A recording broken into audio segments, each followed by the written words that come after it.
en ambos extremos de la vida hay obstáculos especiales para el ministerio. Cuando llegamos a una edad avanzada, pensamos, es muy difícil de que Dios me use, erróneamente pensamos, voy a decir eso, erróneamente pensamos, es muy difícil de que Dios me use porque no soy joven. Y entonces, los jóvenes, ¿qué dicen? Es muy difícil de que Dios me use porque soy un joven. Y dices, a ver, entonces, solamente la edad porque ahora también ser joven depende, ¿no? Si cogemos las reglas de la Caixa, para quien es joven, ¿sabes? Antes era la Caixa joven, era hasta los 25, creo, ¿no? Después los que eran más mayores de 25 tenían el plus 25, y ahora no sé si es los plus 35 o hasta que llegas a los 40, no sé, hasta qué edad se es joven, ¿no? Y a veces pensamos, hay obstáculos para las personas mayores que dicen, yo a partir de los 65, que también es un número así un poco, ¿no? ¿Cuándo te vas a jubilar, ¿no? A partir de esa edad, pues ya es punto muerto y a ver hasta dónde llegamos, ¿no? Y a ver qué es lo que va pasando. Pero si llega un poquito de cuesta, ay, porque estamos en punto muerto.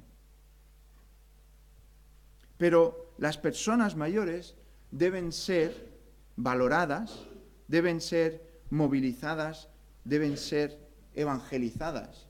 ¿Cuántas veces no has visto tú unas personas mayores sentadas en un banco y te sientas al lado suyo y dices, oye, ¿quieres hablar? Y esa persona mayor te diga, no quiero hablar. Por supuesto que no. De hecho es al revés. Estas personas es, ¿a quién le puedo morder la oreja? ¿Verdad? Porque tienen ganas de poder expresar. Imagínate ir a un hogar de ancianos y decir, bueno, vamos a tener un tiempo para charlar. ¿Quién se apuntaría en un hogar de ancianos para eso? Todo el mundo de los ancianos, estoy diciendo, de los que están en el hogar de ancianos, pero me alegro ver que hay entre nosotros también personas que están dispuestas a ir a hablar con ancianos. Pero ¿cuántos de estos ancianos tendrían ganas de que alguien se sienta a lo suyo y simplemente, oye, vamos a charlar un ratito?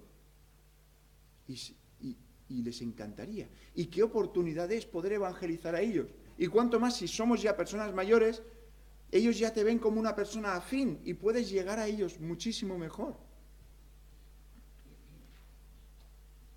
Ahora bien, hoy quiero enfocarnos un poquito más en el espectro del otro lado, en el espectro de los jóvenes, porque esto nos afecta a todos, porque acabáis de decirme que todos os sentís en alguna forma joven.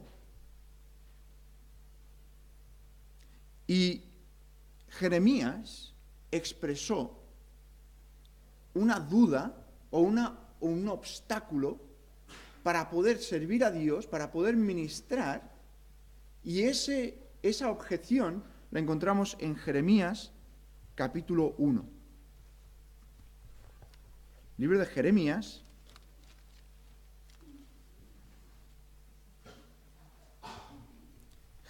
capítulo 1,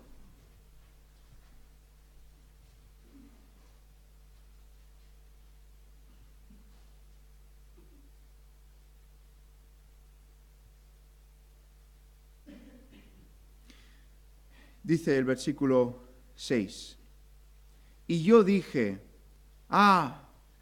Señor Jehová, he aquí, no sé hablar porque soy niño. Porque soy niño. Antes de continuar vamos a orar y entregamos este tiempo al Señor. Señor y Padre Celestial, te doy gracias porque tú, en tu palabra, nos hablas directamente. Te doy gracias que, aunque no lo entendemos, no sabemos cómo, pero tu Espíritu que obra en nosotros y que vive en nosotros, nos redarguye, Señor, mediante tu palabra, y podemos entender nuestros fallos y nuestras faltas. Ayúdanos hoy, Señor, a poder ver en esta objeción de Jeremías, ver lo que muchos de nosotros también hacemos, Señor, para intentar poner como excusa el hecho de que nos hace falta algo más? Padre, ayúdanos a ver también cómo tú contestas esa objeción. Quiero pedirte que tú nos animes y nos ayudes y nos alientes en tu palabra hoy. Te quiero pedir todo esto en el nombre del Señor Jesús. Amén. Tenemos aquí a Jeremías. ¿Jeremías era un niño o no? Decirlo conmigo. No, ¿vale? No era un niño, aunque todos hemos sido niños, en este momento no era un niño. Lo más probable ni siquiera era un joven. Entonces, ¿de qué está hablando aquí Jeremías? ¿Por qué dice soy un niño? Y la palabra es niño, ¿vale? A veces se traduce como joven, pero no, si buscas en el hebreo, tranquilo, va a ser lo mismo, ¿vale? Es niño. Entonces, ¿de qué está hablando aquí? Pues tiene una sensación de incompetencia, de que no puede hacer lo que se le está pidiendo hacer. ¿Por qué lo sabemos eso? Porque después dice que no sé hablar. Y dices, a ver, si me estás hablando, es que sabes hablar, ¿no? ¿A qué se está refiriendo aquí Jeremías? Es a ese sentir de que no tiene las posibilidades de hacer lo que se le está pidiendo hacer porque es demasiado joven, porque soy un niño. Ahora, obviamente me doy cuenta de que Dios no está llamando a la mayoría de las personas que están en esta sala ahora mismo al tipo de ministerio profético y autoritario que Dios le estaba pidiendo tener a Jeremías. Eso lo entiendo. Pero creo que el principio aquí se aplicará a cualquier tipo de servicio solidario o de evangelización o de ministerio en la iglesia que el Señor esté poniendo en tu corazón de hacer. Puede haber algunos que digan, no tengo la experiencia que tendría que tener. Y eso es verdad, eso es verdad. Puede ser que no tengas la experiencia que debas tener. A mí me encantan estos trabajos, ¿verdad? ¿Cómo se llaman esto? Cuando piden una oferta de trabajo, ¿vale? Queremos a alguien que tenga experiencia, pero le queremos pagar como si no la tuviera. ¿Vale? O sea, queremos a alguien que tenga un doctorado, pero queremos pagarte como si tuvieras el graduado escolar solamente, ¿no? Y a veces nos sentimos así, decimos, vale, tengo que tener experiencia, pero es que no me cogen para trabajar en ninguna parte, pues ¿cómo voy a conseguir experiencia si no me estás dando la oportunidad de poder hacerlo? ¿Cómo se consigue la experiencia? Haciéndolo, ¿verdad? O sea, ¿cómo consigues la experiencia?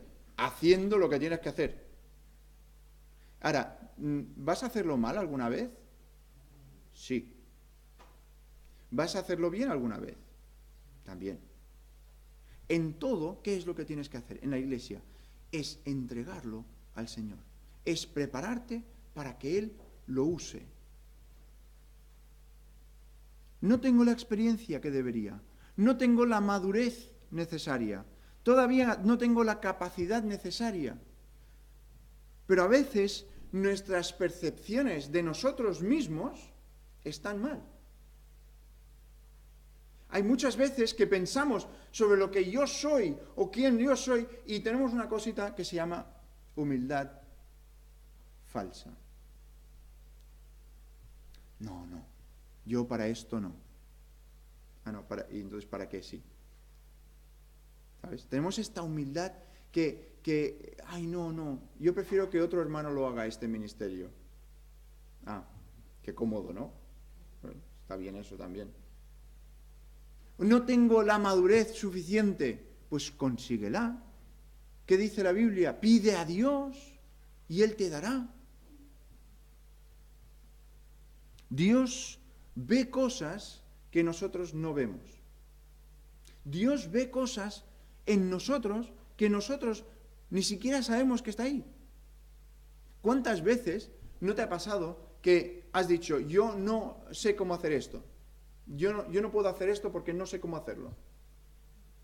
Y de repente te ves obligado, por fuerzas mayores, a hacerlo.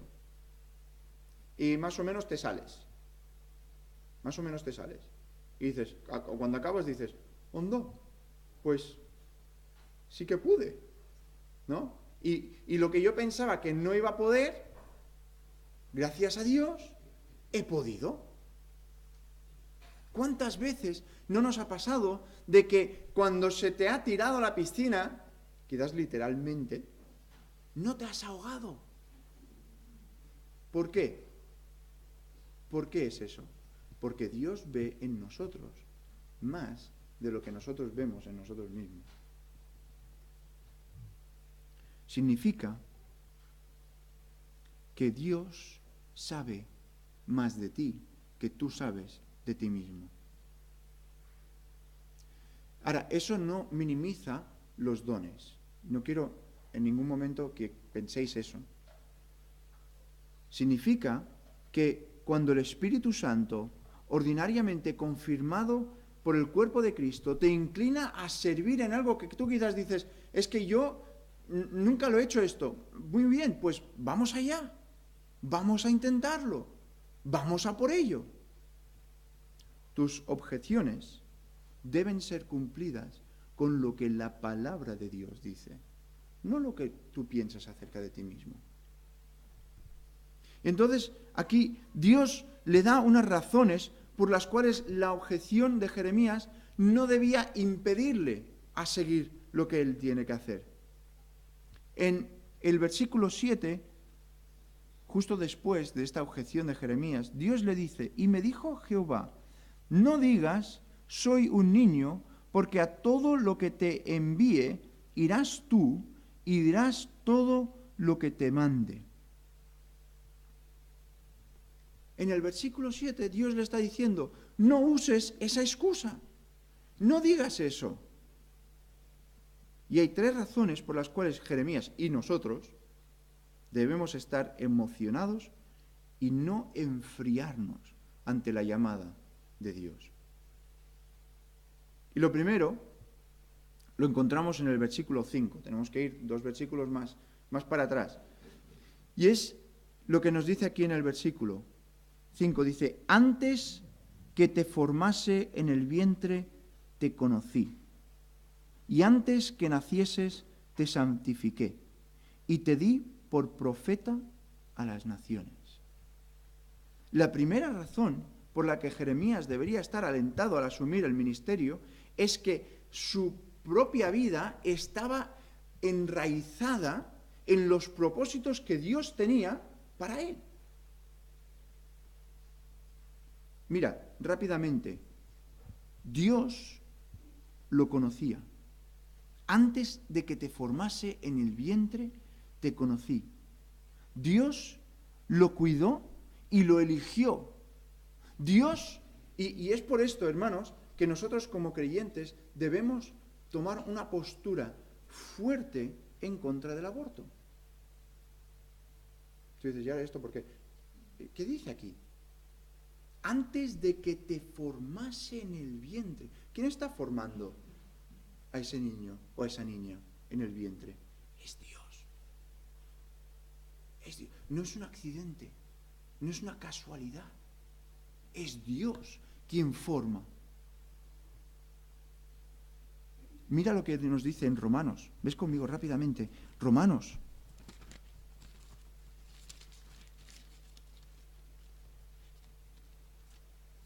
Capítulo 8.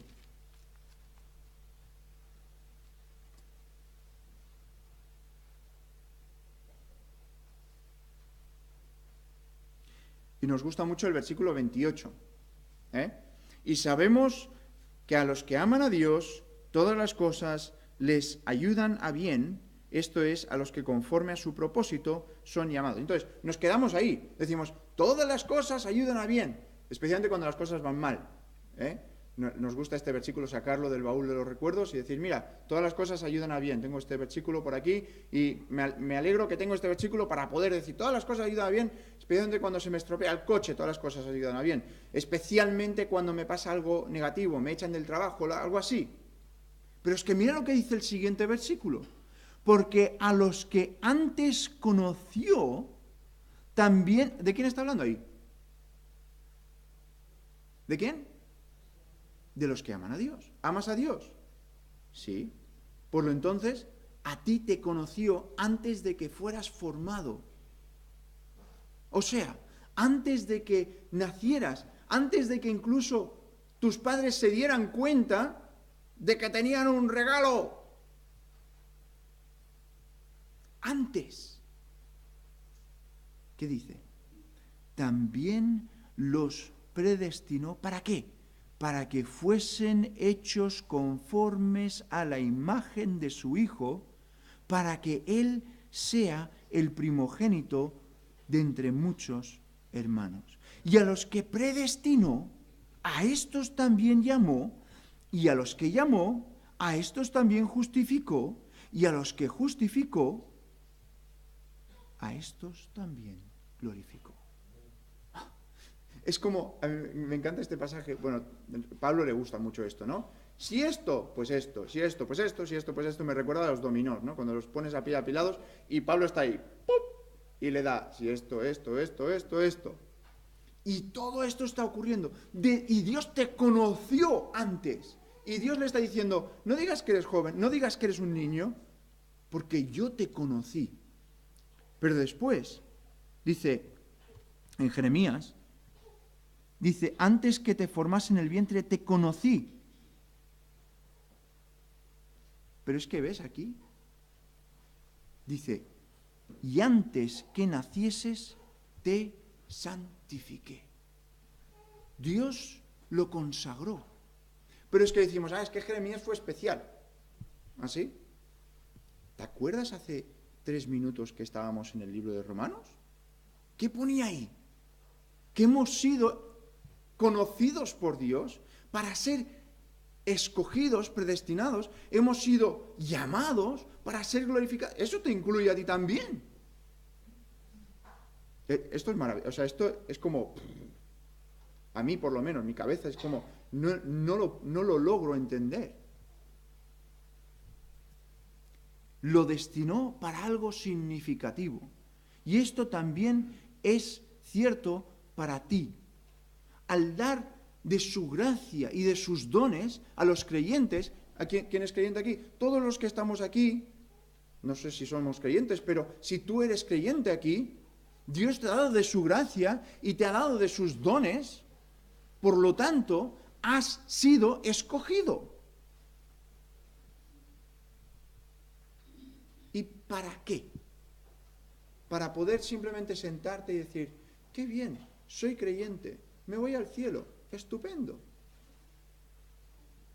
¿Es por eso que Dios nos ha escogido? No. Dios nos consagró para ser como su Hijo, para acoplarnos a la imagen de su Hijo. Es lo que nos dice en Romanos. Para que Él sea el primogénito de entre todos los hermanos. Y entonces, ¿qué tenemos que hacer? Usar nuestros dones para su gloria. Entonces, tenemos aquí que Dios lo conoce, Dios le santifica, pero después, justo antes en el versículo dice, antes que te formase. Dios formó a Jeremías en el vientre. Que Jeremías se convirtió en la composición genética de su padre, su madre, y esto yo no lo entiendo mucho, ¿vale? Tenemos aquí al hermano Marcelo, que es doctor, yo no me voy a meter en todos estos temas de doctores y tal, siempre meto la pata, ¿vale? Entonces, no voy a meterme en toda esa composición, pero ¿sabes qué? Que es increíble. Toda la composición del ser humano. A mí es que cuando salgo a evangelizar y la gente me dice, no, es que todo es casualidad, digo, por favor, simplemente haz esto por mí, ¿vale? Si todo es tan casualidad, haz que tu corazón pare Nada, te pido solamente 5 segundos. Solo 5 segundos. Para de latir. Haz que tu corazón para de latir.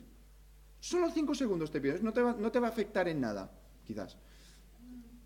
5 segundos. No puedo.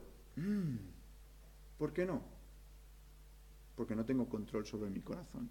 Y entonces, ¿cómo puede ser que pensemos que podemos evolucionar pensando en que tenemos que tener las manos como las tenemos y como no funcionan de esta forma, las generaciones que vienen detrás van a aprender?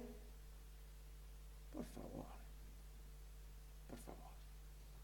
Es que es ilógico. ¿Por qué? Porque Dios nos ha formado. No es que sea difícil de creer en Dios. Lo difícil es tener que asumir la responsabilidad ante un Dios creador. Por eso la gente no quiere creer en Dios. No es porque sea imposible creer que Dios existe, porque de hecho todo lo que tenemos nos apunta hacia un Dios creador. Pero el problema que viene es que el hombre está en pecado y no quiere ver y no quiere tener una consecuencia delante de él. Entonces, esta palabra que Dios dice de formar se refiere al diseño. Yo te diseñé. Es como una casa, una escultura. Y el tú que Dios quiere trabajar hoy, menos los efectos del pecado, es un tú que Dios diseñó y conoce a la perfección. Y si te llama a algo, es porque el diseño es correcto. Pero aquí rápidamente, solamente quiero que miremos esto rápidamente, dice en el versículo 5, y te di por profeta a las naciones. Entonces, Dios designó a Jeremías para que él fuera un profeta. Esta es la razón por la cual Jeremías nació. Tú también tienes una razón por la que has nacido. Ningún cristiano existe simplemente para vivir honestamente, formar una familia, disfrutar de la jubilación y morir.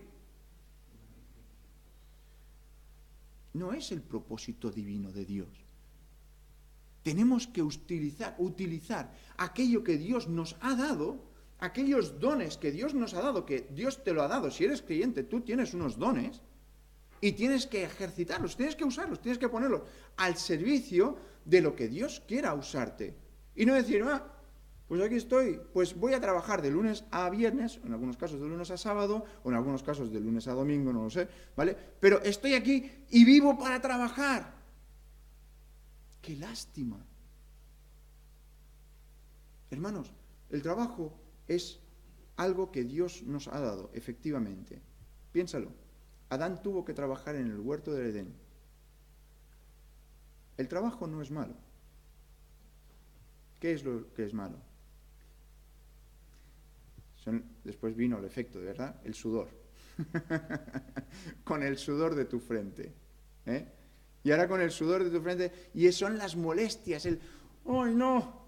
¿Qué es lunes? O martes, no sé. O viernes, es viernes otra vez. Quizás el viernes es un día malo para ti, no lo sé.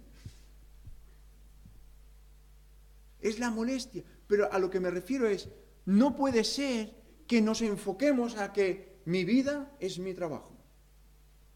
Si no, pobres de nosotros. Porque nuestra vida debe fundamentarse en muchísimo más, porque Dios nos ha dado muchísimo más. Y no podemos estancarnos y decir, no, es que yo vivo y proveo para mi familia, y esto es lo que hago, y esta es mi función, y esto es lo que... ¿Y los dones qué? ¿Y los dones que Dios te da? ¿Para qué? ¿Para el domingo? Un ratito así. ¿Sí?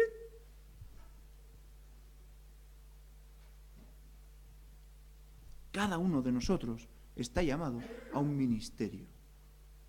Y tenemos que quitarnos de la cabeza de esto de yo estoy en el ministerio y tú no estás en el ministerio. Perdona, eres cristiano, estás en el ministerio. ¿Sabes? Porque hemos creado esta diferencia grande que nuestro hermano amigo Martín Lutero que estamos oyendo tanto, ¿verdad?, por la reforma y tal cual, él luchó para que eso se aboliera. Muchas veces lo hemos explicado, ¿verdad? ¿Por qué tenemos esta mesa aquí con esta Biblia? ¿Alguien lo sabe? Yo lo he explicado algunas veces. A ver, Biel, ¿por qué está esta Biblia aquí?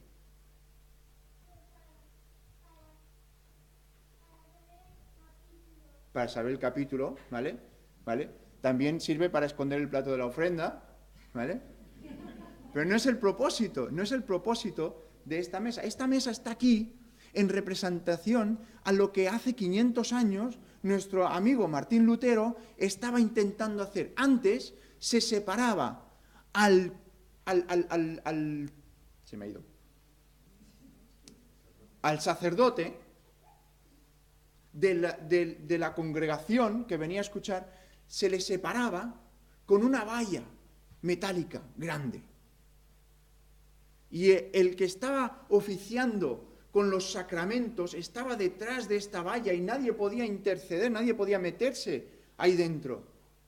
Y entonces cuando empezó todo el tema de la reforma, entraban en las iglesias y cortaban esas vallas grandes y empezaron a poner la Biblia en lugar de esa valla.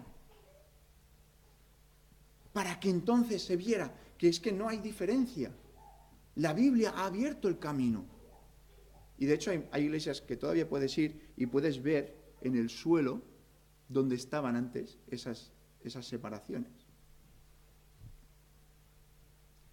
Dios te ha llamado a un ministerio.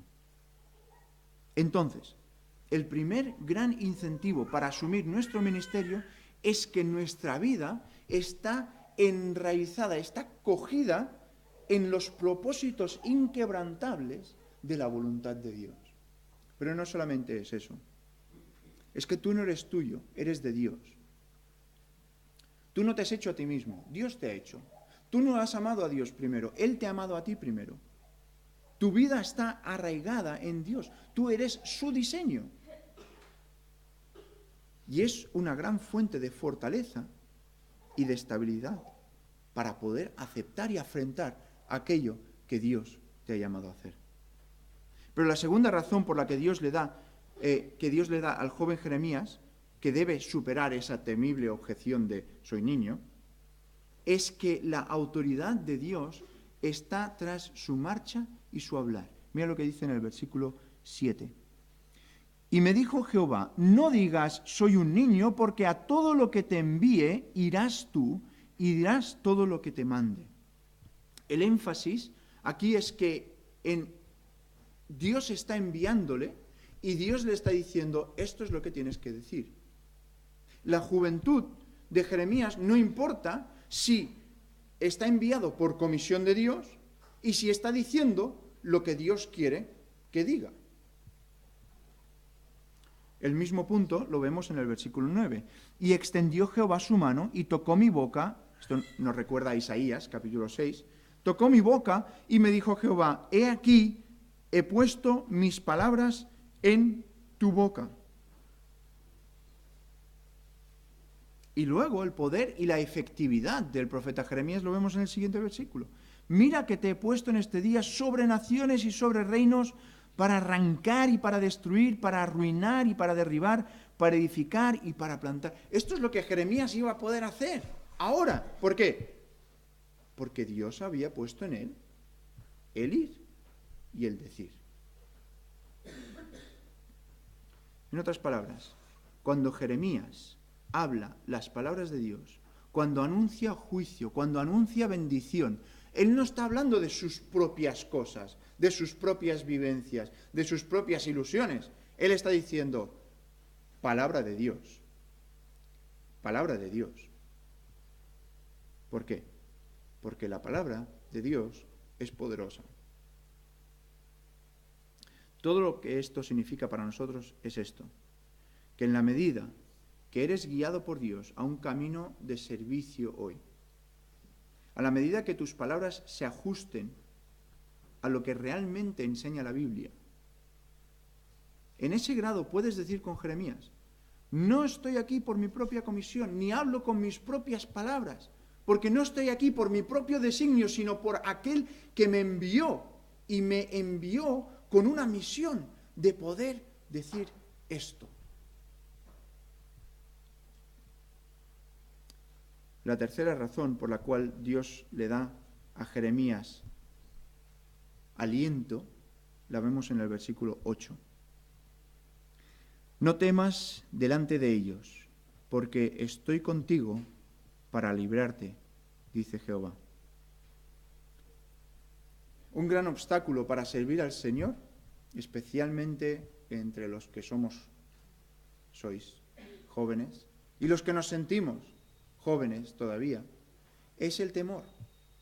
Es el temor al rechazo, a la oposición.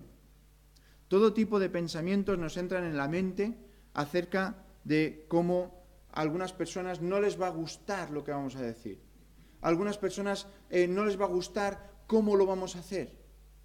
A algunas personas les da miedo el hecho de que, ¿y si me equivoco? El temor a, pues quizás pasarlo mal un ratito. Quizás me van a criticar. El miedo al hombre es un gran obstáculo para el ministerio. Y entonces Dios le dice aquí, no temas delante de ellos, porque estoy contigo para librarte. No es simplemente, no temas, apáñate, sino, no temas porque estoy contigo. Pero no se queda ahí. Dice, no temas porque estoy contigo, ¿para qué? Para librarte. La presencia y la aprobación de Dios es más valiosa que todos los elogios de los hombres. Y Dios dice que en y a través de todos tus problemas te libraré. Al final triunfarás. ¿Qué nos dice después en el Nuevo Testamento?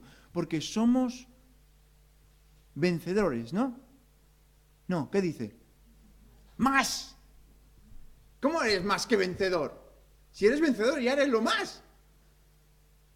No, somos más que vencedores por medio de aquel que nos amó y se entregó a sí mismo por nosotros.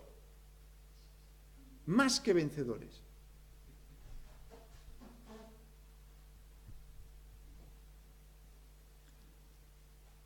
Mira en Hebreos. Simplemente para recalcar este tema. Hebreos es el libro que siempre se me va de... Aquí está.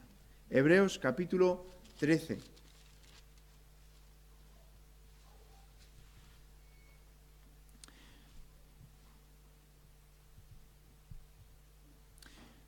Hebreos 13, versículo 5, dice, sean vuestras costumbres sin avaricia, contentos con lo que tenéis ahora, porque Él dijo, no te desampararé ni te dejaré, de manera que podemos decir confiadamente, el Señor es mi ayudador, no temeré lo que me pueda hacer el hombre. No voy a temer. ¿Por qué? Porque puedo decir confiadamente, el Señor es mi ayudador.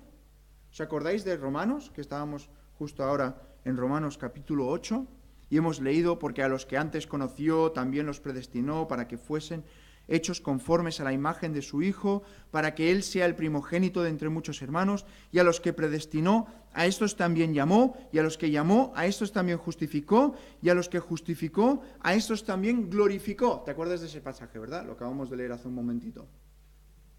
Y dices, puedo estar confiado. Pero es que Pablo no se queda ahí. Tiene un dominó más para darte. Mira el siguiente versículo. ¿Qué, pues, diremos a esto? Si Dios es por nosotros, ¿quién contra nosotros? Y esa es la última pieza que cae ahí al final de todo. Dice, si ha pasado todo esto, si Dios te ha conocido desde antes de la fundación del mundo, te ha formado, te ha enviado para que seas un sacerdote y te ha dado todas estas cosas y te dice, estaré contigo. ¿Qué puede hacerme el hombre? ¿Qué puede hacerme el hombre? Si Dios es conmigo, ¿Quién contra mí?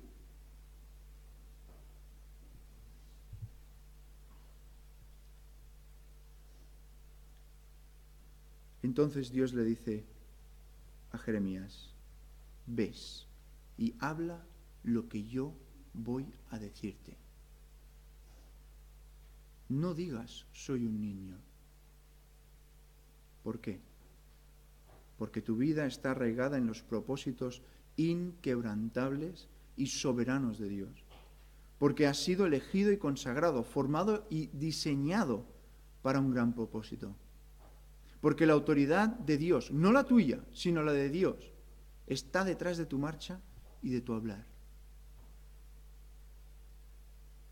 Y porque Dios mismo estará contigo para entregar y para sacarte y para librarte de todas tus pruebas. Quiero acabar con esta observación, que espero que persuada a todas las personas creyentes en la Biblia de que estas cosas tienen una influencia personal inmediata en tu vida, hoy. Ven conmigo un segundito a Primera de Pedro.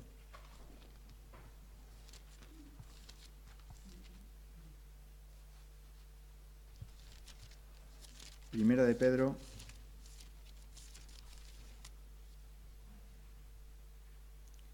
capítulo 2. Primera de Pedro, capítulo 2. Y vamos a leer el versículo 9. Mas vosotros sois linaje escogido, real sacerdocio, nación santa, pueblo adquirido por Dios, para que anunciéis las virtudes de aquel que os llamó de las tinieblas a su luz admirable. Vosotros que en otro tiempo no erais pueblo, pero que ahora sois pueblo de Dios, que en otro tiempo no habíais alcanzado misericordia, pero ahora habéis alcanzado misericordia. ¿Has visto eso o no? ¿O se te ha escapado? ¿Lo has visto o no? ¿Lo has visto conmigo o no? Se te ha escapado.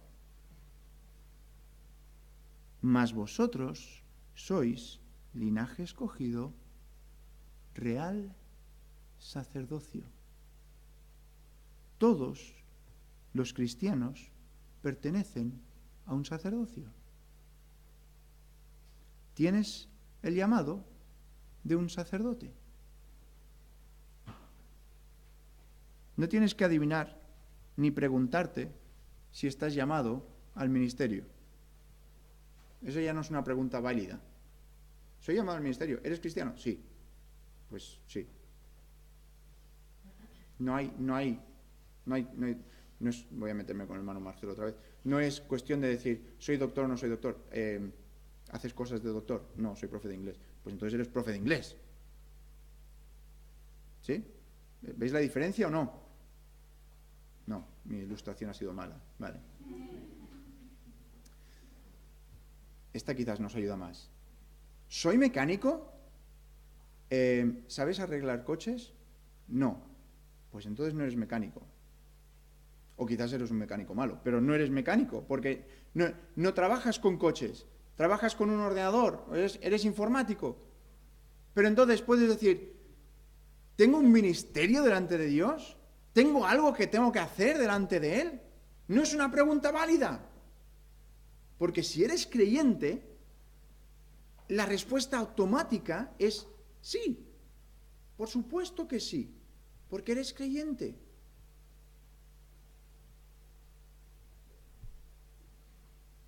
Esta gran doctrina del sacerdocio de todos los creyentes fue redescubierta durante la Reforma.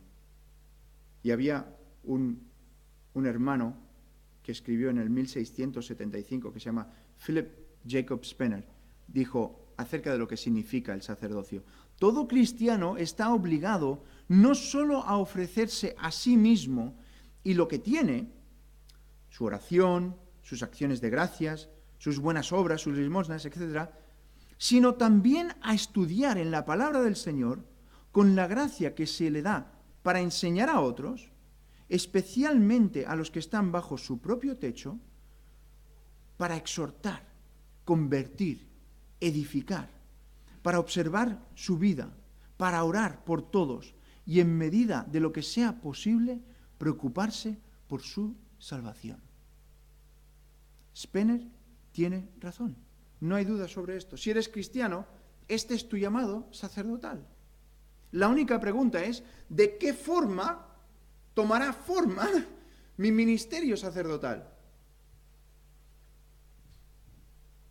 El sumo sacerdote, el Señor Jesucristo, me está llamando a ser un líder que hace falta en mi iglesia.